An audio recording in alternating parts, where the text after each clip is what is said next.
Welcome to Sports on the Go here, and welcome to the first episode of this new podcast. I'm your host, George Keane, and today we have a special guest from Pretoria, South Africa, Victor Blahovic. Victor, how are you doing? I'm good. How are you? I'm doing just fine. And since the NBA has started, I think the entire world has been watching nonstop sports. We have been seeing amazing games, and starting the NBA season off with the Lakers and the Clippers coming down to the wire, and LeBron James buzzer beater showing why he should be this season's MVP. Victor, what did you think about that game? What did you like about the Lakers, and what did you like about the Clippers? I think this game was a great representation of what the two teams have to offer, and it was a great battle all the way until the final whistle, which just showed how strong these two teams are. And I think both the Lakers and the Clippers showed how clinical they are on offense and also on defense as well, going all the way until the final whistle with Paul George splashing threes in the clutch moments and also LeBron having the guts to shoot the final layup. Yeah, especially after LeBron struggled throughout the entire game. LeBron started off the game going 2 for 11 and really struggled from all over the floor. Really taking his time finding his groove, and that's what makes him such a good player. His ability to make the other people around him much better, even when he's struggling shooting the ball. I think the main difference in that game was Anthony Davis. You saw him put up over 30 points, and it was a fantastic performance, especially thinking, he didn't even practice that much before the game, and he put on a fantastic performance. And that was the difference. The Clippers had no one to put on AD, and he really went off.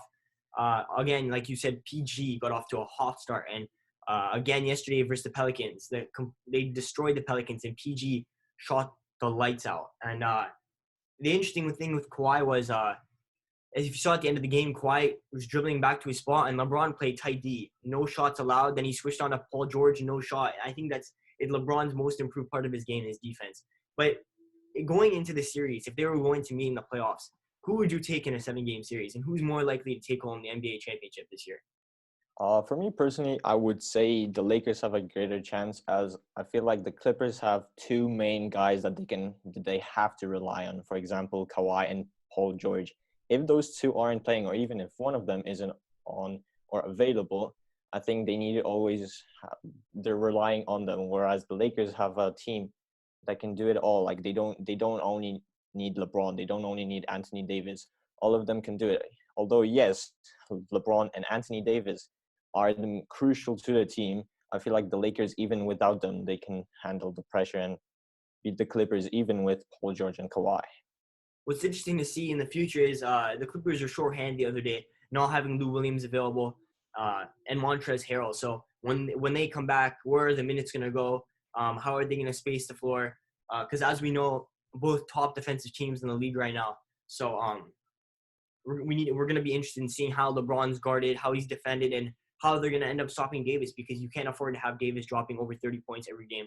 It's going to be impossible to win, especially with Kyle Kuzma, Kentavious Caldwell-Pope, especially if J.R. Smith starts to shoot the ball well. The Lakers could end up going all the way.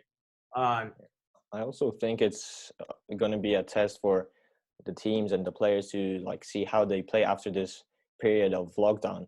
I mean, they haven't played for a few months, and it's difficult, as you saw LeBron's story after the game saying how exhausted he is. I think the teams need to build some momentum, especially for the playoffs. So I think it's going to be interesting to see how teams handle the lack of basketball and lack of playing time in the past few months. So I think that's going to be really interesting to see which teams can handle the pressure and which teams have been prepared the most.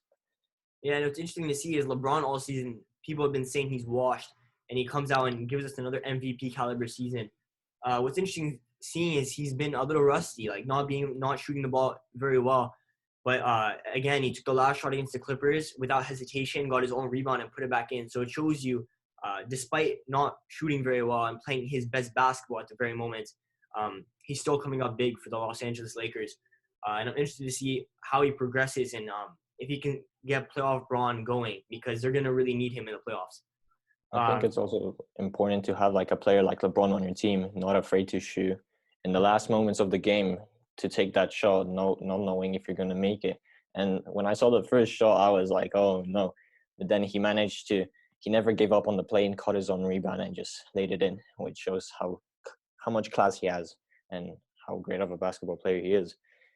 Exactly. And moving on from that there was another very interesting game on TV. It was the Bucks versus Celtics, and I was watching the game, and it was very interesting to see how the Bucks got off to a really hot start.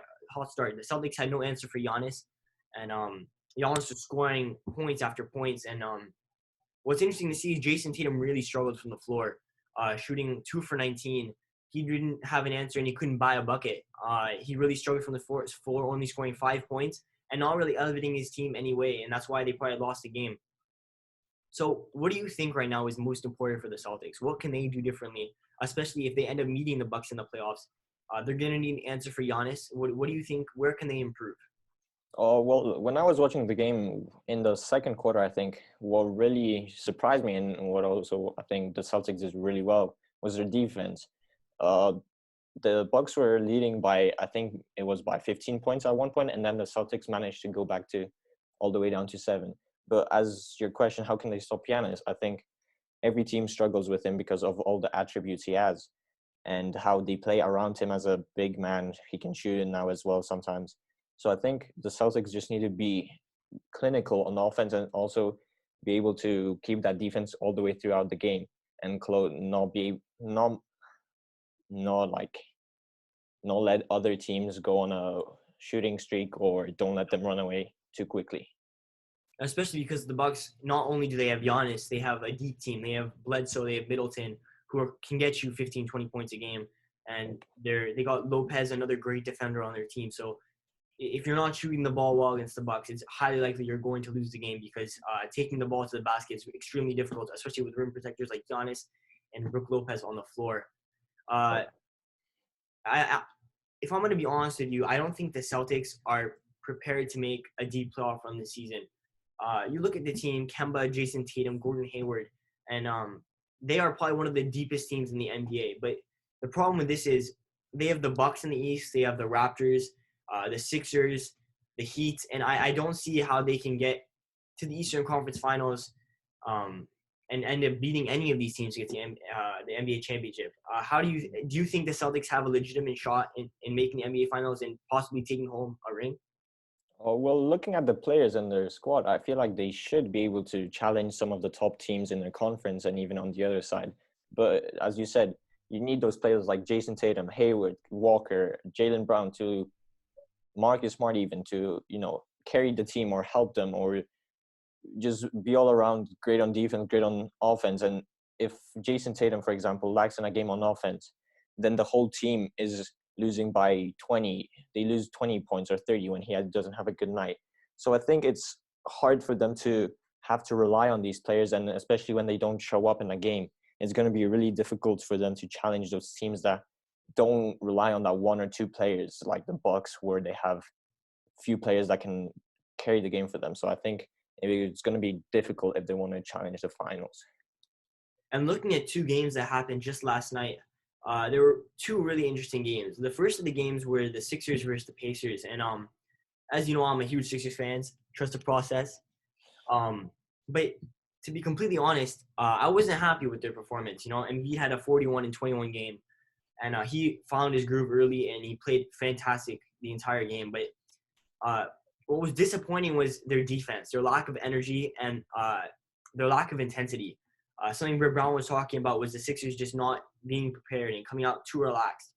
And as a Sixers fan, we know when they're healthy and when they're playing great basketball and shooting the ball well, they're easily a top 3 team in the league.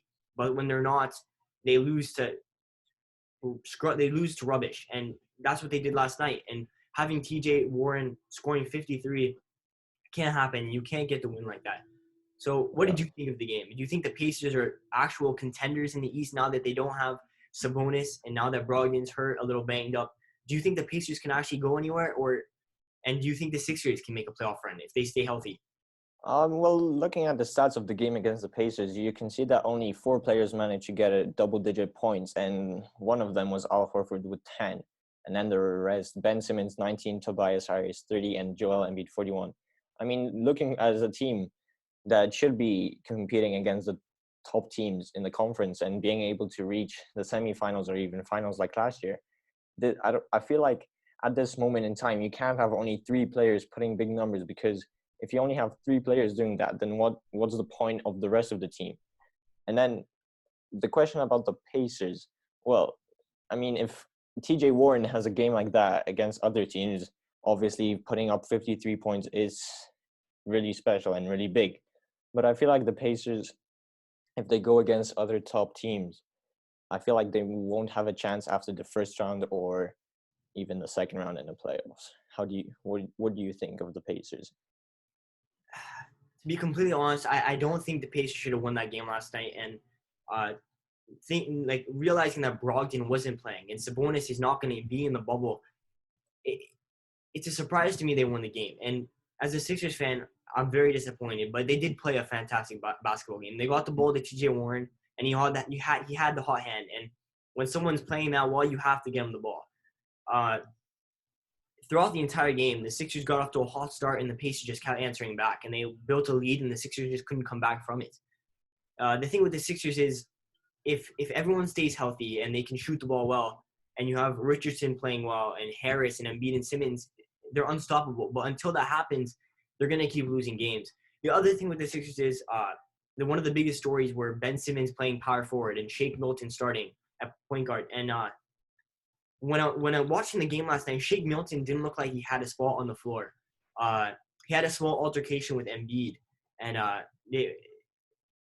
shots were fired, and they were getting in a little bit of a fight on the bench. And I think Embiid is just fed up with Milton not exactly knowing what he's doing on the floor. Milton only shot 1 3 last night and nothing else. So if you're the starting point guard, you need to be taking shots, even if you miss. As long as you're taking shots, that's okay. But Milton he wasn't taking shots and didn't contribute on the floor at all. So looking in the future, is Milton a starter on your team? Because as we all know, that was his first regular season game starting alongside Ben Simmons and Embiid. So if he doesn't find his groove, maybe that's not the answer. Maybe Simmons needs to go back to point guard and have Horford play power forward and knock down some threes, because they need to come up with an answer soon, because the playoffs are going to come around the corner, and they need to be ready. Yeah. Also, that clip when you said that Embiid and Milton got in that heated moment, I feel like that can happen, especially in a team that wants to challenge the top places in the playoffs and in the league. Because I mean, if you have a player, one of your top players, going to another player who's having a bad game and just telling them off and going into a heated moment, I feel like it just drops the confidence of the other player as well. So I feel like the player needs, even you, the player, all the players need to glue with each other. And even if someone is having a bad game, you need to encourage them. But I mean, I No, think I agree. if, I agree. Embiid. yeah, I think Embiid, as the leader of the team, needs to support his teammates even when they're having a bad game. And Milton even needs if, to understand. Well, if you're going to get in a fight with Embiid, people are going to be taking Embiid's side. He is the leader of this team, and Milton just needs to grow his confidence. He knows he's a good shooter, but he needs to build on that. And I yeah, think he will. Hopefully, he does, because if Milton can get going, it'll be a big piece to the Sixers' success this season. yeah, The other game especially if, last night was the Lakers Raptors, and I was watching that game, and the Lakers were held to the lowest field goal percentage of any game this season. And to be honest, the Raptors are looking like they might be the best team in the NBA right now. They have the chemistry, and even though their talent might not be as good as everyone else, they're playing like they are the best team, and they believe they are the best team. They were showing photos of the Raptors hotel and the floor they're on, and they decorated it. They called it Raptorizing the hotel, and they look like they're having fun with each other right now. You have Kyle Lowry, who is high energy and knocked down 33 points last night and 14 rebounds, I believe, along with 7 assists. And he really sauced up, and he played really good basketball. You have Van Vliet Siakam, who's also looking to win another Most Improved Player of the Year after winning it last year. He just keeps getting better. So, what do you think? Like, do you think the Raptors can beat the Bucks, and can they go to the NBA Finals again this year? uh, that's a great question. I feel like the Raptors are one of the most complete teams right now in the NBA. I mean, as you can see, last season they managed to go all the way and win the playoff finals against the Warriors, the Bucks. So I feel like with the streak and momentum they have right now, I feel like they could be a real threat to some of the other teams like the Lakers, the Bucks, and even the Sixers if they manage to go all the way through the playoffs.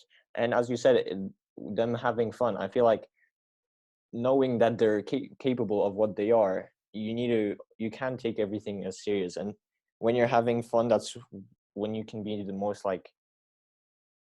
critical to other teams. And I feel like what they showed last night against the Lakers, which people are saying are one of the favorites to win, I think it just shows how good of a team they are and how much of a threat they possess.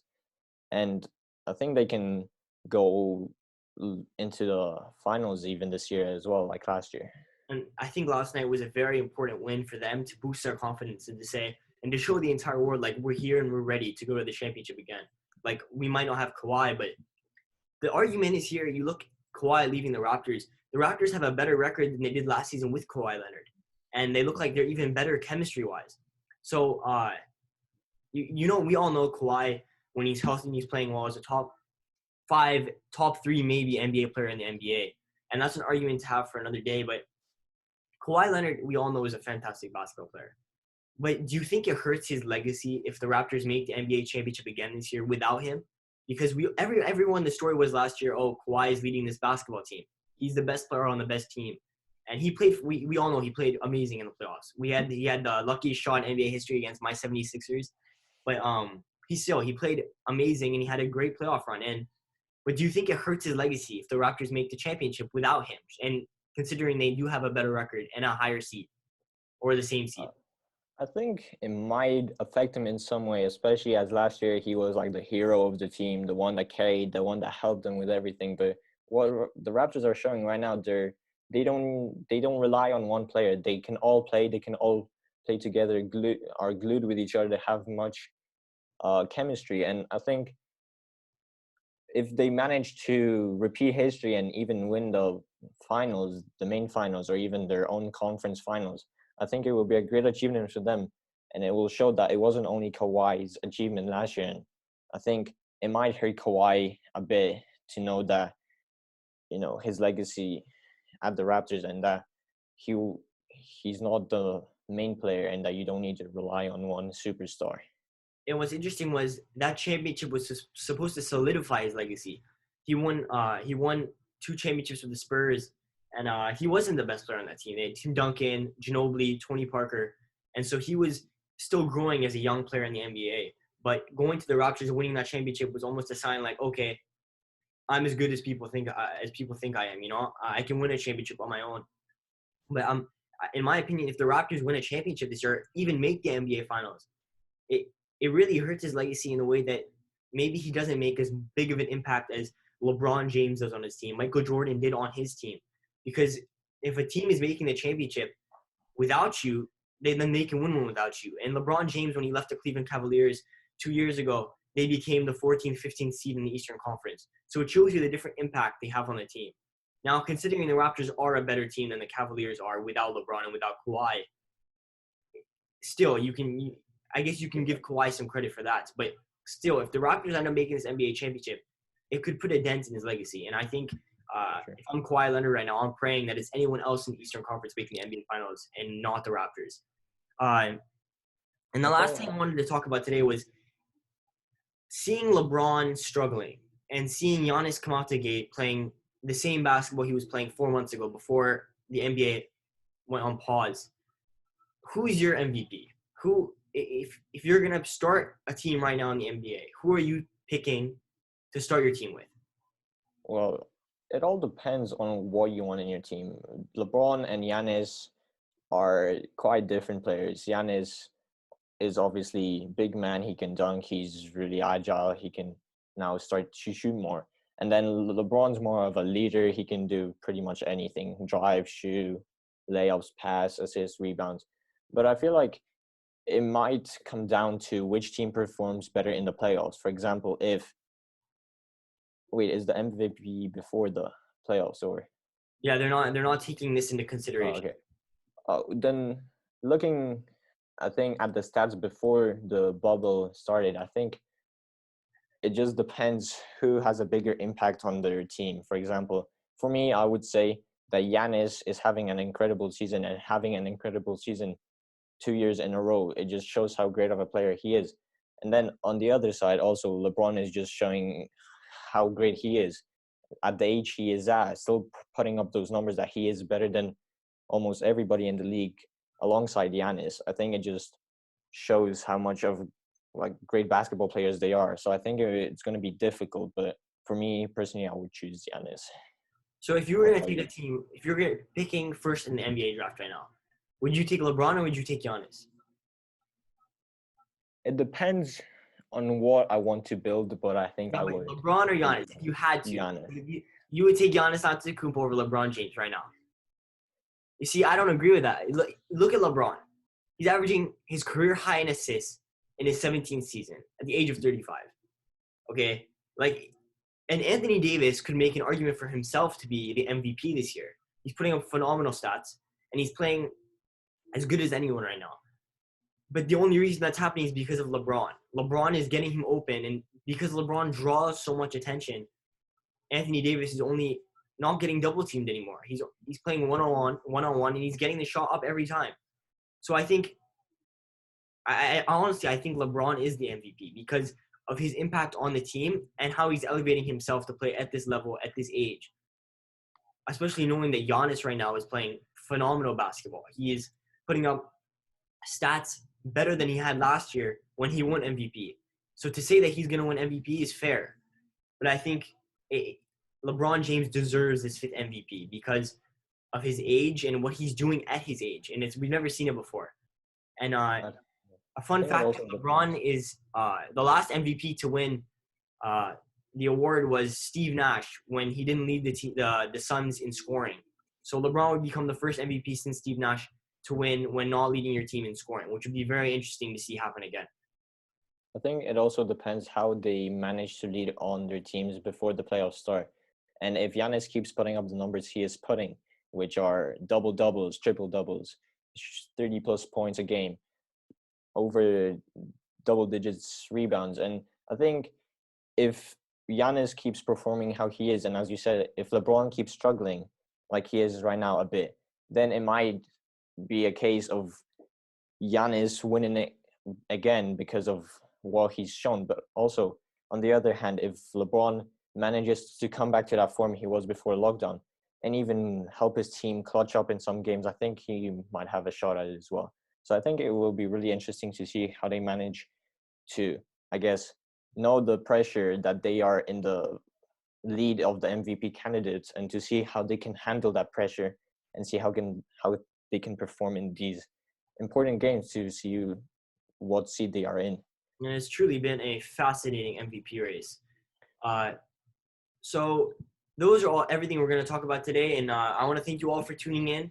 I'm sure you are going to see Victor again in future episodes. Thank you, Victor, for tuning in today. I appreciate all your insight, even though we might disagree on who the MVP is. We'll talk about other things and more the latest news next time on the NBA and other sports like football and soccer, not football, and baseball. So see you next time. I'm George Thank you Keegan, for and the this is Victor Blahovic, and I'll see you thank, next time on Sports on the Go.